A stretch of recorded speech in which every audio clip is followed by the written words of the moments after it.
MachineTutorials.com.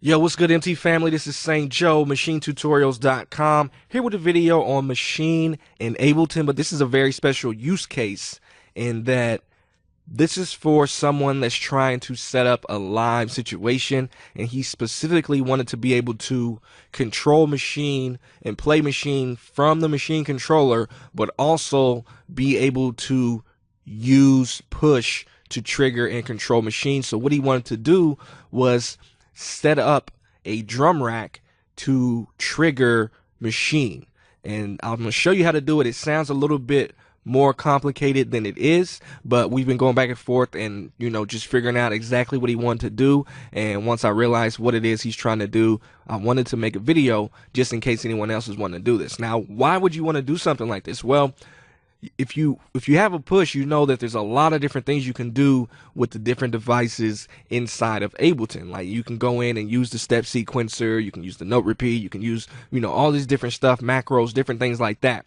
So I'm assuming he wants to be able to build up the grooves in a live situation using the step sequencer and the note repeat stuff on the push, but also still be able to go in and play the pads live from the Maschine controller. So what you want to do right now, I have just a basic vinyl kit loaded, and that's just me playing it from the controller. Now I want to be able, I have my keyboard set up, and that's going to kind of represent my push. I don't have push. I actually have a push template on the iPad, but I didn't feel like setting it up right now. So just imagine this is push, and I have the drum rack channel enabled. So what you want to do first is, for MIDI from, instead of saying all, I'm going to go and set that to the drum rack, and you can see right here, I'm going to set this to in just so we can actually listen to what we're monitoring. So I'm going to set that to in. Now I'm going to go over to Maschine, and you want to be on the group page, and you want to make sure you're on the actual channel. So you go to the channel setting for the group, you go to input, you want to activate the MIDI. So you activate the MIDI, so now you have MIDI coming into this group. And for the root note, I'm going to leave it to C1 because you can see right there my default drum group is going to start on C1. So I'm going to leave that to C1, and pretty much now I'm actually ready to go. You'll notice once I start hitting the keys, hitting the notes, which represents the pads in the drum rack, it's going to trigger the Maschine pads properly.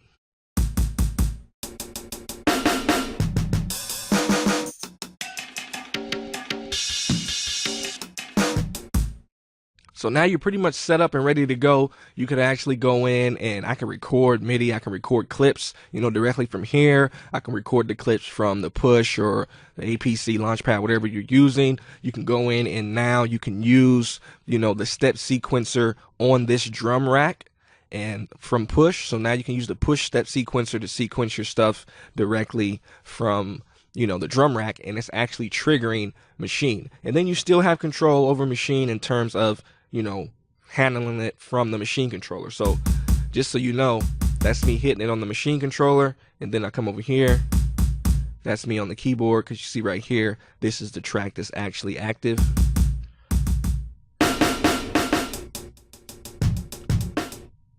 So you're pretty much set up and ready to go. Now, again, I know this is a really special use case, but I wanted to show it because it may spark some different ideas and different users and different members that are using Maschine with Ableton Live. You want to get some, different setups going on. So again, this was specifically for a member that was trying to set up push and the Maschine controller to both trigger the Maschine sounds. And what he's trying to do is, a real time, a live set where he can actually go in and just randomly create grooves on the push, and then, play stuff on the actual Maschine controller and go back and forth like that. So that's what this setup will do.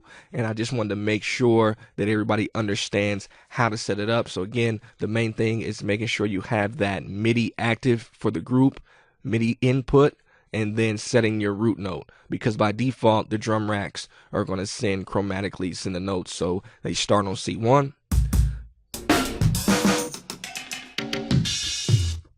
and you're pretty much ready to go. So of course, if you got any questions, let me know. This is St. Joe, MachineTutorials.com. Peace.